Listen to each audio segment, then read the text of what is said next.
अपराधी महिला हो पुरुष हो, इसके आधार पर एफआईआर में कोई शब्दावली का परिवर्तन नहीं होता। इसके आधार पर ना अपराध कम होता है ना ज्यादा होता है। जैसा मैंने अभी कहा कि जो डकैत भी कुछ रहे भारत में, जो स्त्रियां थीं लेकिन अपने समय में बड़ी डकैत रही, तो उनके सामने सरकार पुलिस ने भी डकैत लिखा और समाज ने भी डकैत बोला। नहीं, इसमें महिला और पुरुष का मसला कहां से आ गया जो अचानक से ये मसला उठा कि शाइस्ता के बारे में माफिया कैसे बोला गया, लिखा गया? मैं एक बात पूछना चाहता हूँ, शाइस्ता माफिया बीजेपी ने उनको बना दिया है, कितनी हत्याएं उन्होंने की हैं, कि हत्याओं का प्रयास उन पे कितना रहा है, दंगा भड़काने के लिए वो कितने के लिए जिम्मेदार रहे, ये सारी चीजें माने रखती हैं और ये सब कुछ पुलिस को बताना पड़ेगा। कह देने से कोई माफिया नहीं हो जाता है। और अगर बीजेपी की सरकार इसी तरह माफिया की पत्नी को माफिया बनाना चाहती तो मेरा अनुरोध है, ब्रजेश सिंह की पत्नी जिला पंचायत अध्यक्ष, उसको माफिया कब कहा जाएगा? उसको तो माननीय अध्यक्ष महोदय कहा जाता है। क्यों? जब कानपुर के बिकरू कांड में विकास दुबे की पत्नी माफिया था ना, पुलिस वालों का हत्यारा था, तो उसकी भी पत्नी को माफिया ही कहा जाना चाहिए। कहा नहीं बीजेपी सरकार, बताया नहीं, कुछ नई परिभाषा भी नहीं गढ़ी और ना कुछ जनता को जानकारी भी दी। देखिए, ये सारी राजनीति कहानी ये है कि समाजवादी पार्टी का जो 38% वोट बैंक आया 2022 के विधानसभा के चुनाव में, बीजेपी तिलमिला गई, चुनाव भले जीत गई। षड्यंत्र उस दिन से शुरू हुआ, कैसे समाजवादी पार्टी के वोट बैंक को छितराया जाए, कैसे समाजवादी पार्टी के पक्ष में जो इतना समुदाय एक पूरा इकट्ठा हो गया, इसको कैसे डिस्ट्रैक्ट किया जाए, समाजवादी पार्टी कैसे कमजोर हो, ये है मेन कहानी। ठीक है मनोज भाई, उमेश यादव के पास चलते, लेकिन एक बात जरूर कहेंगे, माफिया का कोई सुप्रीम कोर्ट ने अभी क्राइटेरिया तय नहीं किया। एक पुलिस ही इस शब्द का इस्तेमाल करती है अपनी एफआईआर में, ठीक? पुलिस ने अतीक की पत्नी की आचरण की जब जांच की उमेश पाल हत्याकांड में, तो जो तथ्य सामने आए उसमें आया कि अतीक की अनुपस्थिति में गैंग का संचालन, रुपया पैसा की वसूली, रुपया पैसा का डिस्ट्रीब्यूशन, सबके लिए मोबाइल और सिम कार्ड और ब्ला ब्ला आदि जितनी थी सब शाइस्ता कर रही थी, इसलिए उसको माफिया का एक। लेकिन उमेश यादव, सबसे बड़ा प्रश्न ये, पुलिस ने शाइस्ता को माफिया कहा, गैंगस्टर कहा, नहीं कहा, ये विषय अदालत में जाए बात समझ में आती है। किसी राजनीतिक दल को इस पर तकलीफ क्यों अचानक से खड़ी हो गई? नहीं, अतीक के घर वाले इसका विरोध करते कि भाई इनको क्यों शाइस्ता का वकील विरोध करे, समझ में आती बात। समाजवादी पार्टी शाइस्ता के वकालत करेगी क्या? आदरणीय जी, देखिए आदरणीय अमिताभ जी, जब किसी परिवार में साल दर साल लंबे समय तक एक संगठित अपराध होता है, तो उसमें जो उस घर की महिलाएं होती हैं, बहू, बेटी, माँ, बहन, जो भी उस घर की महिलाएं होती हैं, निश्चित उनकी संज्ञान में ही होता है। लंबे समय तक अपराध होता है और उनकी बिना जानकारी में हो ऐसा संभव नहीं है।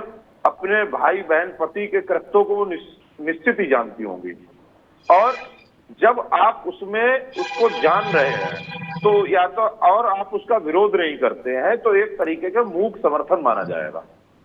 और जब आप समर्थन देंगे किसी अपराध में, किसी गलत काम में, तो निश्चित यदि आपने उस अपराध से कमाए हुए धन से साम्राज्य खड़ा किया होगा, उस अपराध से कमाए हुए धन से उनके नाम जमीनें, जायदाद, प्रॉपर्टीज बनाई गई होंगी, तो निश्चित उस अपराध का जब दंड की बारी आएगी तो उस घर की प्रत्येक उस महिला को जो उस अपराध में भागीदारी जिसने ली होगी, निश्चित उसको भुगतना पड़ेगा।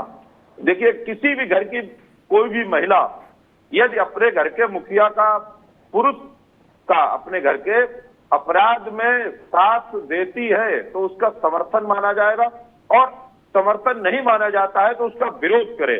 और अगर वो विरोध के बावजूद उसका पति, भाई, पिता जो भी है, उस घर का मुखिया पुरुष अगर उस अपराध को नहीं छोड़ता है तो उस महिला को, उस व्यक्ति को छोड़ देना चाहिए। तब मैं मानूंगा कि निश्चित वो उस अपराध के कमाए हुए काले साम्राज्य को, काले ठीक धन की ठीक है उमेश भागीदारी जी, नहीं ठीक है उमेश जी, ठीक है। मोहिंदर जी कांग्रेस से हमारे साथ जुड़ गए हैं और आनंद दुबे भारतीय जनता पार्टी के प्रवक्ता हमारे साथ जुड़ गए। दोनों का स्वागत है। यहाँ केवल मसला इतना नहीं कि वो शाइस्ता अतीक की पत्नी है, इस आधार पर कोई किसी को दोषी नहीं बनाया जा सकता, ये भी जान लीजिए। शाइस्ता को इसलिए पुलिस ने एफआईआर नहीं की, उस पर इनाम नहीं रखा। ये जो प्रचार है ये भी गलत है कि वो अतीक की बीवी है। शाइस्ता इंडिपेंडेंटली गैंग हैंडल कर रही थी, ये आरोप लगाया है। तो इसका खंडन शाइस्ता के परिवार के वकील लोग करें, समझ में आता है राजनीतिक पार्टियां उस परिवार की वकालत में क्यों उतरी, एक। और दूसरा मसला, ये जो तौकीर रजा ने कहा कि अतीक और असद की मौत का बदला लेना है और आजम खान की जिल्लत का बदला लेना है, और जितना कसूरवार भाजपा है उतने ही कसूरवार समाजवादी पार्टी है, ये और नया पेंच है। इसको आगे और समझना पड़ेगा कि इधर सपा शाइस्ता की पैरवी में है और तौकीर रजा साहब ये कह रहे, क्या मसला है। मोहिंदर जी, किसी भी कुख्यात माफिया की पत्नी होना अपने में अपराध को अपराधी घोषित कर देने का आधार नहीं हो सकता, ये ठीक बात है। लेकिन अगर आप खुद उसी तरह की गतिविधियों में लिप्त हो तो फिर आप स्त्री पुरुष का भेद तो नहीं हो सकता कि भाई आप महिला हैं इसलिए आपको माफिया नहीं कहा जाएगा। आपके जुड़ने से पहले मैंने उदाहरण दिया था कि डकैती, जब डकैतों का समय चल रहा था भारत में, उस समय बहुत सारी ऐसी डकैत थी जो महिला थी, उनको डकैती लिखा गया कागज पत्तर में। इसमें आपत्ति क्यों, महेंद्र जी? देखिए जनाब, पहले तो सबको मैं सलाम करता हूँ जी, गुड इवनिंग। एक तो यूपी स्टेट है और यूपी स्टेट से जो हमारे ये प्रवक्ता हैं पार्टियों के, इनको थोड़ा सा समझना चाहिए कि भारत बहुत बड़ा देश है, यूपी से भी बड़ा है। जो एक मान्यता ये बनाते हैं अपनी, कानून की व्यवस्था क्या है? कानून की व्यवस्था सीधी सादी है, जो अपराधी हो उस अपराधी के अंदर स्त्री पुरुष का कोई भेद नहीं किया। अब अगर मैंने कोई अपराध किया तो मेरी बीवी को अपने आप अपराधी मान लिया जाए, ये कौन सा अफगानिस्तानी कानून है भाई? दूसरी चीज, जिसको कोई भी लोग आज कहने में परहेज करते हैं, क्योंकि मोदी जी ने और बीजेपी ने ऐसा माहौल बना दिया है कि हिंदू मुसलमान पाकिस्तान कब्रिस्तान 1 मिनट में बन जाता है। किसी व्यक्ति को, चाहे वो कसाब हो, चाहे वो आपके दुबे जी हो, विकास दुबे जी, चाहे वो मैं हूं या आप हो या कोई भी हो, अगर किसी अपराध की सजा हमें देनी है तो वो सड़क पे दी जाएगी या कोर्ट और कानून के माध्यम से दी जाएगी। पहले तो आप ये डिसाइड कर लीजिए। आप जो भाषा बोल रहे हैं हमारे दोस्त कि शाइस्ता ये है शाइस्ता वो है, अरे भाई शाइस्ता जो हैं वो एक महिला है। शाइस्ता जी ने कोई अगर गलत काम किया है, कानूनन उन्हें सजा मिलेगी। आप उन्हें ढूंढ ही नहीं पा रहे। आप अपने राजनीतिक टेलीविजन के ऊपर और माध्यम से अपने अपने जितने भी आपके यूट्यूब के माध्यम है, चाहे मुंह के माध्यम है, आप हल्ला मचाए चले जा रहे हैं कि शाइस्ता ने ये कर दिया वो कर दिया। आप पहले उसे ढूंढिए तो सही। आपकी कानून व्यवस्था जिसका तुम आसमान के अंदर, योगी जी मोदी जी आसमान के अंदर उठा कर रखा हुआ है, मेरी बात को पूरी हो जाने दीजिए। कानून व्यवस्था को ठीक रखिए। ये बातें कानून को करनी है, ना कि स्टूडियो में बैठकर हम डिसाइड करेंगे। शाइस्ता को पकड़िए, शाइस्ता के खिलाफ। ठीक है मोहिंदर जी, ठीक है, आप ठीक है, आप विषय थोड़ा समझ नहीं पाए, ये एक समस्या है आपके साथ। जितने भी मामले अदालत में चलते हैं उन पर हमेशा चर्चा होती है। कैसे आपने कह दिया कि भाई आप तय करेंगे, चर्चा नहीं होती क्या? गजब बात कर रहे हैं। जब तक अदालत का फैसला ना आए तब तक चर्चा नहीं होगी, सब लोग मौन रहेंगे। एक उदाहरण बता दीजिए ऐसा देश में। आप मेरी बात समझ नहीं, आप विषय नहीं समझे, माफ करिएगा, आप विषय नहीं समझे, आप विषय समझ नहीं पाए, माफी चाहूंगा। आनंद दुबे, मैं फिर उसी बात पर आता हूं। अतीक की पत्नी शाइस्ता माफिया से आहत है तो उसका वकील लड़े, उसका परिवार लड़े, वो लड़े, प्रतिरोध करे कि पुलिस ने हमको माफिया कैसे घोषित कर दिया, बात समझ में आती है। राजनीतिक दल इस लफड़े में क्यों पड़े कि अतीक की पत्नी की भूमिका क्या है गैंग चलाने में, एक। और दूसरा, मौलाना तौकीर रजा कह रहे हैं कि भाजपा और सपा दोनों की बराबर की हिस्सेदारी है आजम खान की जिल्लत में और असद और अतीक के कत्ल में।